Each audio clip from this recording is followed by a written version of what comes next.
ओम शांति। 15 जून 2026 के ईश्वरीय मधुर महावाक्य हैं। सुनते हैं आज की बाबा की मधुर मुरली।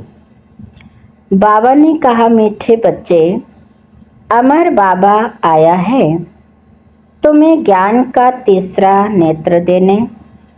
अभी तुम तीनों कालों और तीनों लोकों को जानते हो। प्रश्न है, रूहानी बाप रूहों को वर्षा किस आधार पर देते हैं? उत्तर है, पढ़ाई के आधार पर। जो बच्चे अच्छी रीति पढ़ते हैं, देह अभिमान को छोड़ देही अभिमानी रहने का पुरुषार्थ करते हैं, उन्हें ही बाप का वर्षा मिलता है। लौकिक बाप सिर्फ बच्चों को वर्षा देते हैं, लेकिन पारलौकिक बाप का संबंध रूहों से है, इसलिए रूहों को वर्षा देते हैं। गीत है, भोलेनाथ से निराला कोई और नहीं। ओम शांति।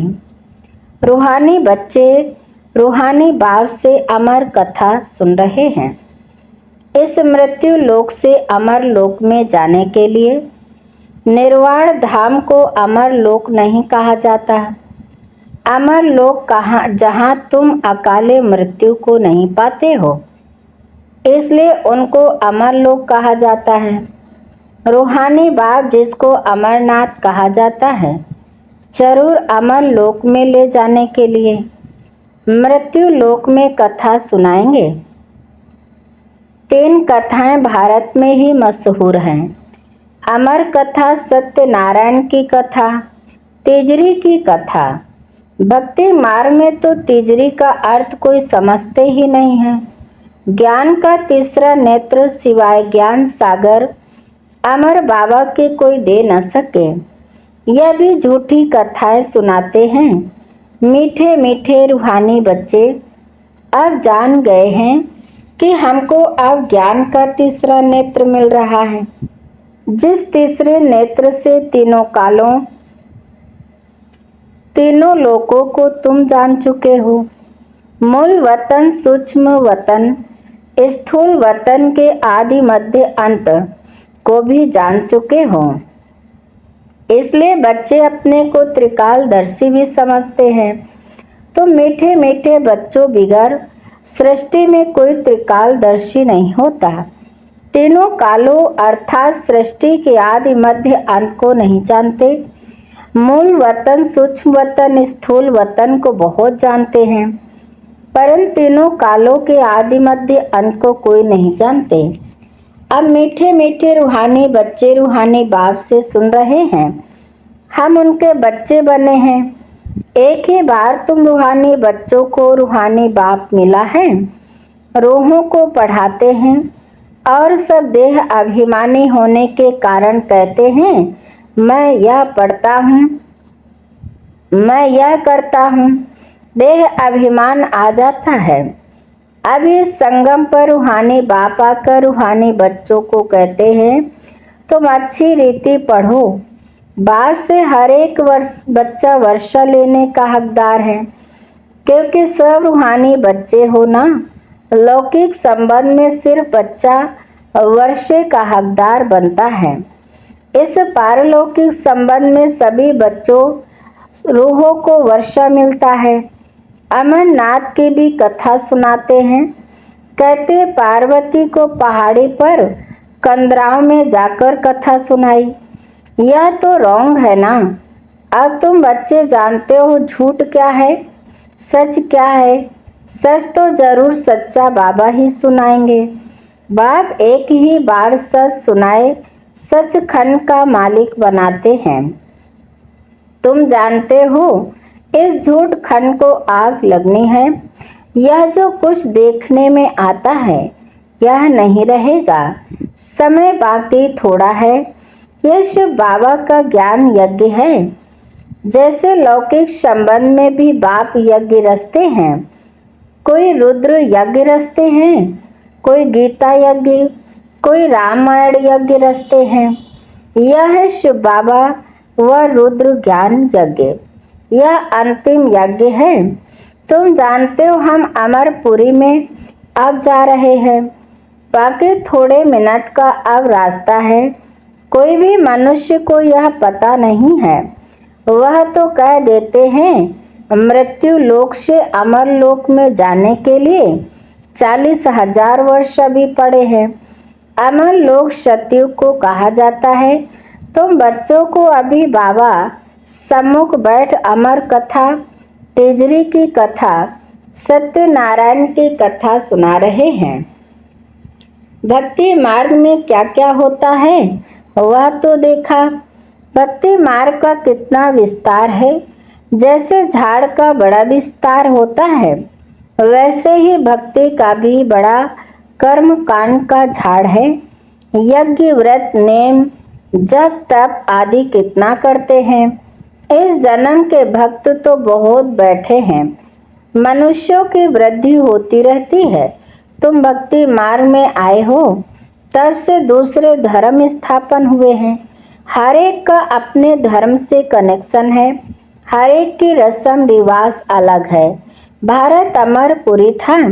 भारत अब मृत्यु लोक है।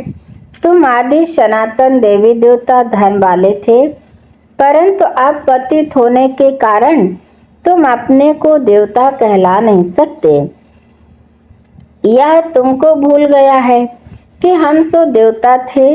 जैसे कहते हैं क्राइस्ट ने हमारा धर्म स्थापन किया तो हमारे क्रिश्चियन चले आए हैं। ऐसे नहीं कि यूरोपियन धर्म के हैं। वैसे तुम हिंदुस्तान में रहने वाले अथवा भारत में रहने वाले देवी देवता धर्म के हो, परंतु अपने को देवता कहला नहीं सकते। समझते हो हम तो पापी, नीच, कंगाल, विकारी हैं। भक्ति मार्ग में मनुष्य दुखी होते हैं तो बाप को ही पुकारते हैं। यह सिर्फ तुम ब्राह्मण बच्चे ही जानते हो कि जिस बाप को पुकारते आए हैं वह हमको बेहद का वर्षा देने के लिए अमर कथा सुना रहे हैं। हम अमरपुरी के मालिक बनने वाले हैं। अमरपुरी को स्वर्ग कहा जाता है।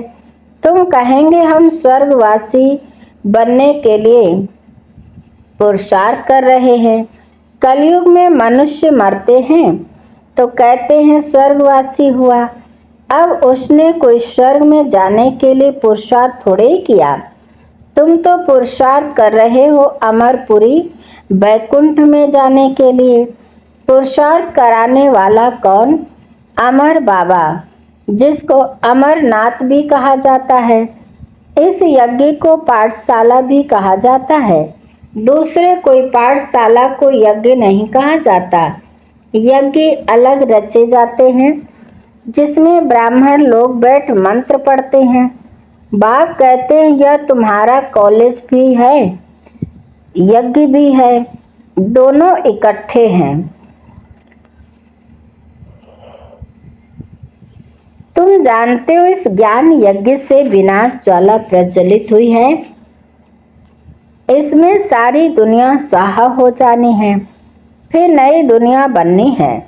इसका नाम ही है महाभारत लड़ाई। इस जैसी लड़ाई और कोई होती नहीं। कहते हैं युद्ध में मूसलों से लड़ाई हुई। तुम्हारे साथ लड़ाई तो है नहीं, इसको महाभारत लड़ाई क्यों कहते हैं? भारत में तो एक ही धर्म होता है ना। मौत तो बाहर है, यहाँ लड़ाई की तो बात नहीं है। बाप समझाते तुम्हारे लिए नई दुनिया चाहिए तो जरूर पुरानी दुनिया का विनाश होगा। तुम बच्चों की बुद्धि में विराट रूप का भी सारा ज्ञान है। यह भी समझते हो जो कल पहले आए थे वही आएंगे देवता बनने के लिए। बुद्धि का काम है। हम जितने ब्राह्मण बने हैं अब फिर देवता बनेंगे। प्रजापिता ब्रह्मा भी गाया हुआ है। परम पिता परमात्मा ब्रह्मा द्वारा मनुष्य सृष्टि रचते हैं, इसलिए ब्रह्मा को प्रजापिता कहते हैं। परंतु कैसे, कब रचते हैं यह कोई नहीं जानते। क्या शुरू में मनुष्य नहीं है जिनको रचते हैं? बुलाते ही हैं पतित पावन आओ। तो जब मनुष्य पतित होते हैं तब तो बाप आते हैं। दुनिया को बदलना है, तुमको बाप नई दुनिया का लायक बनाते हैं। अभी सब तमो प्रधान पुरानी दुनिया में हो, फिर सतो प्रधान बनना है। बाप ने समझाया है हर एक मनुष्य मात्र को हर चीज को सतो रजो तमो में आना होता है। दुनिया नए से पुरानी जरूर होती है, कपड़ा भी नया पहनते हैं फिर पुराना होता है। तुमको ज्ञान मिला है सच्चे सत्य नारायण की कथा, अभी तुम सुन रहे हो। गीता है सर्व शास्त्रमयी शिरोमणि, बाकी है उनके बाल बच्चे। जैसे ब्रह्मा की वंशावली वैसे गीता है मुख्य। ऊंच ते ऊंच माँ बाप, बाकी हैं बच्चे। अभी माँ बाप से वर्षा मिल सकता है, बाकी कितने भी शास्त्र पढ़ें कुछ भी करें वर्षा मिल ना सके। करके जो शास्त्र पढ़ते हैं उनकी बहुत कमाई होती है, वह तो हो गया अल्पकाल के लिए। यहाँ तुम बच्चे सुनते हो तो कितनी कमाई करते हो 21 जन्म के लिए। विचार करो, वह एक सुनाएंगे सब उनको पैसे देंगे। यहाँ बाप तुम बच्चों को सुनाते हैं, तुम 21 जन्म के लिए कितने साहूकार बनते हो। वहाँ सुनाने वाले की जेब भरती है। भक्ति आदि करना प्रवृत्ति मार्ग वालों का काम है। तुम हो प्रवृत्ति मार्ग वाले, तुम जानते हो स्वर्ग लोक में हम पूज्य थे, नहीं तो 84 जन्मों का हिसाब कहाँ से आए। यह है रूहानी ज्ञान जो सुप्रीम रूह ज्ञान सागर से मिलता है। पतित पावन बाप ही सबके सद्गति दाता हैं। हम बच्चों को अमर कथा सुना रहे हैं। जन्म जन्मांतर झूठी कथा सुनते आए हो, अब सच्ची कथा सुनकर तुम 16 कला संपूर्ण बनते हो। चंद्रमा को 16 कला संपूर्ण कहा जाता है, सूर्य के लिए नहीं कहते हैं। तुम जानते हो हम आत्माएं भविष्य में सर्वगुण संपन्न 16 कला संपूर्ण बनेंगे। फिर आधा कल्प के बाद उन्होंने खाद पड़ जाती है। अभी तुम समझते हो हम फिर से सर्वगुण संपन्न 16 कला संपन्न 100 देवता फिर से बन रहे हैं। हम आत्माएं पहले अपने घर जाएंगे, फिर हम शरीर धारण कर 100 देवता बनेंगे, फिर चंद्रवंशी घराने में आएंगे। 84 जन्मों का हिसाब किताब चाहिए, किस युग में किस वर्ष में कितने जन्म हुए। बाप ने 84 जन्मों की सच्ची सच्ची कथा अब सुनाई है। तुम बच्चों को कहेंगे तुम भारतवासी 84 जन्म लेते हो, अपने को एक तो ब्राह्मण समझना पड़े। मम्मा बाबा कहते हो ना, वर्षश बाबा से लेते हो। ब्रह्मा बाबा द्वारा ब्रह्मा भी उनका हो गया, ब्रह्मा से वर्षा मिल ना सके। यह भी भाई हो गया, यह शरीरधारी है ना। तुम सब बच्चे वर्षा उनसे लेते हो, इन ब्रह्मा से नहीं। जिससे वर्षा नहीं पाना है उनको याद नहीं करना है, एक शिव बाबा को ही याद करना है। उनको ही कहते हैं तो मात पिता हम बालक तेरे।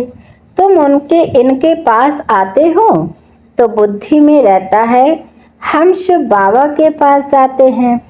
याद शिव बाबा को ही करना है। आत्मा बिंदी है, उसमें 84 जन्मों का पाठ नोंधा हुआ है। आत्मा भ्रकुटी के बीच में रहती है, उड़ते भी सेकंड में है। मैं आत्मा एक शरीर छोड़ दूसरा लेता हूँ, भ्रकुटी के बीच जाए विराजमान होता हूँ। बुद्धि में समझ है हमारी आत्मा ऐसी है। सतयुग में तो कोई ऐसी चीज देखने की आशा नहीं रहती। आत्मा को देख सकते हैं दिव्य दृष्टि से, कोई इन आँखों से देखने की बात नहीं है। भक्ति मार्ग में ही साक्षात्कार करते हैं। जैसे रामकृष्ण का शिष्य विवेकानंद था, उसने बताया है, मैं सामने बैठा था तो उनकी आत्मा निकल मेरे में प्रवेश हो गई। ऐसे कोई होता नहीं है। आत्मा कैसे एक शरीर छोड़ दूसरे में प्रवेश करती है? यह सब बातें तुम बच्चों को समझाई जाती हैं। अभी तुम समझते हो। हम अमर लोक में जाने के लिए पुरुषार्थ कर रहे हैं। अमर लोक में हम जन्म लेंगे, वहाँ हम गर्भ महल में होंगे। यहाँ तो गर्भ जेल में बहुत त्राही त्राही करते हैं। अब आधा कल्प के लिए बाबा तुमको सब दुखों से छुड़ाते हैं, तो कितना प्यार से ऐसे बाप को याद करना चाहिए। अच्छा, बाप दादा बच्चों से नमस्ते करते हैं मीठे मीठे। सिकिलदे बच्चों प्रति माता पिता बाप दादा का याद प्यार और गुड मॉर्निंग। रूहानी बाप की रूहानी बच्चों को नमस्ते। हम रूहानी बच्चों की रूहानी माता पिता बाप दादा को याद प्यार नमस्ते नमस्ते नमस्ते, गुड मॉर्निंग, शुक्रिया बाप दादा, शुक्रिया। धारणा के लिए मुख्य सार नंबर 1, स्वयं को रूह समझ रूहानी बाप से पढ़कर पूरा वर्षा लेना है। सचखंड का मालिक बनने के लिए सच्ची कथा सुननी और सुनानी है। नंबर 2, जिस बाप से बेहद का वर्षा मिलता है उसे ही याद करना है, किसी देहधारी को नहीं। इस पुरानी दुनिया को आग लगनी है, इसलिए इसे देखते भी नहीं देखना है। वरदान है, साइलेंस के शक्ति द्वारा अपने रजिस्टर को साफ करने वाले लोकप्रिय प्रभु प्रिय भव। साइलेंस की शक्ति द्वारा अपने रजिस्टर को साफ करने वाले लोकप्रिय प्रभु प्रिय भव। विस्तार है, जैसे साइंस ने ऐसी इन्वेंशन की है जो लिखा हुआ सब मिट जाए, मालूम ना पड़े, ऐसे आप साइलेंस की शक्ति से अपने रजिस्टर को रोज साफ करो तो प्रभु प्रिय व दैवी लोकप्रिय बन जाएंगे। सच्चाई सफाई को सभी पसंद करते हैं, इसलिए एक दिन के किए हुए व्यर्थ संकल्प व व्यर्थ कर्म की दूसरे दिन लीक भी ना रहे। बीती को बीती कर फुल स्टॉप लगा दो तो रजिस्टर साफ रहेगा और साहेब राजी हो जाएगा।